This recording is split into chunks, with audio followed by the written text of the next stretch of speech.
In this video, we're going to take a look at a brown ink by Atramentis Whisky Brown Gold. It's a shimmering ink. As always, there's timestamps down below so you can skip around, but if you've got the time, I'd appreciate you checking out the entire video. I'm an ink guy. I get inks, test them, and share the results with you. Now, let's get into the first writing sample done on 90 GSM Clairfontaine. No bleeding, no ghosting. As has been done in the past, I have to hold this at an angle, and I'm going to show you there is an extreme amount of just glitteriness here. Now, in general, we have no feather spread, halo sheen. Here's the thing with this one, and I hope we can get it. When the glitter just completely blocks it, but at an angle you can see this shades really well as a brown ink. As a golden brown, it is absolutely gorgeous, and I wish they hadn't covered it up with all of this glitter. This is an ink that I really think should be available as an ink.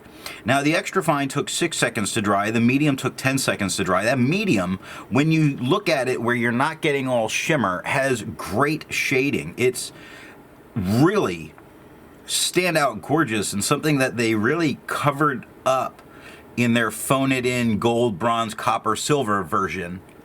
Same ink 4 times. Why not release it 5 times, once without the glitter? To have a range of experience with this ink, all of the writing samples are done with a Jinhao 159 with a 1.1 stub, a Jinhao X450 with a medium, and a Jinhao X750 with an extra fine.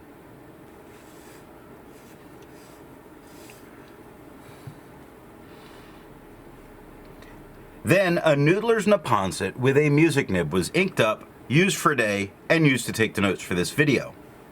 The next writing sample is done on 52 GSM Tomoe River. We have no bleeding, no ghosting. Stand by for the glittering can't read it effects.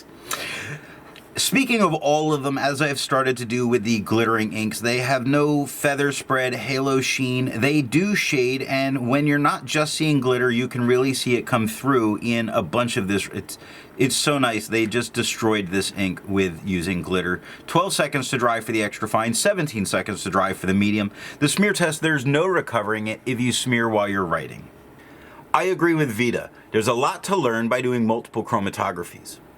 The one on the left is done the way it's supposed to be done. A line of ink is put down, and then it's put in the water for 10 to 15 seconds. And as an ink, it's really showing why it should be its own ink. You see along the bottom that heavy glitter line, and right around it a brown that is really forming a bond with the paper very quickly.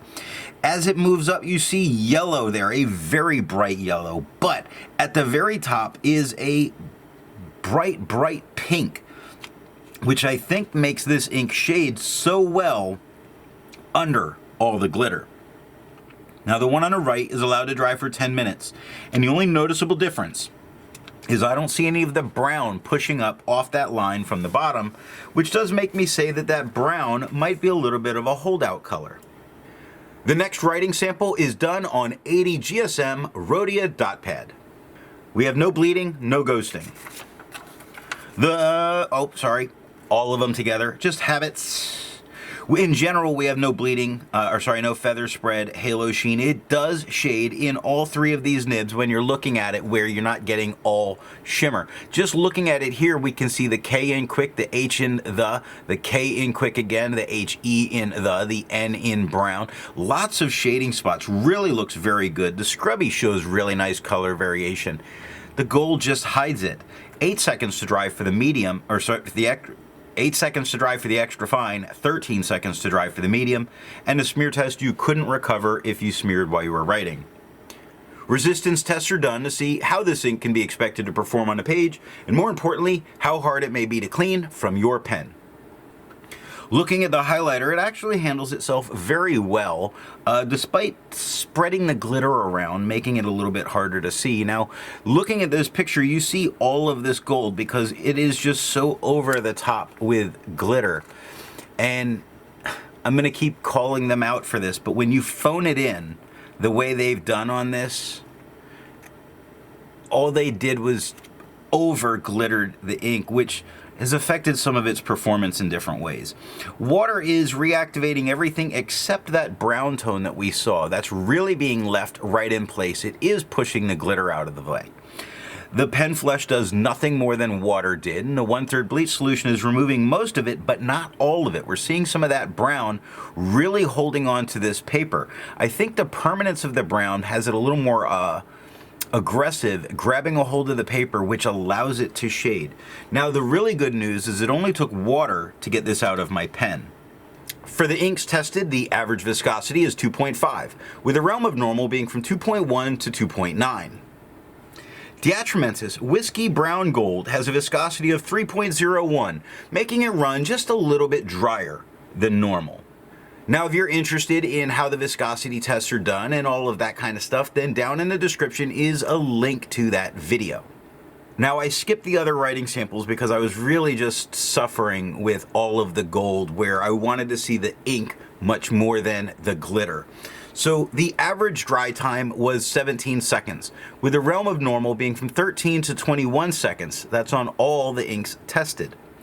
The Atramentis Whisky Brown Gold has an average dry time of 11 seconds, meaning it dries a little bit faster than normal. Now, instead of finding inks that look like the Atramentis Whisky Brown Gold, I'd prefer to find an ink that complements its color on the page.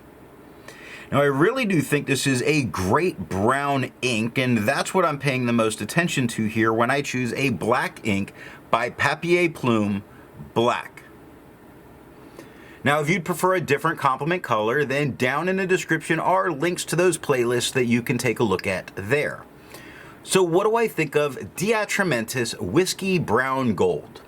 I like the gold of the 4 different glitters for this. I did try them all out.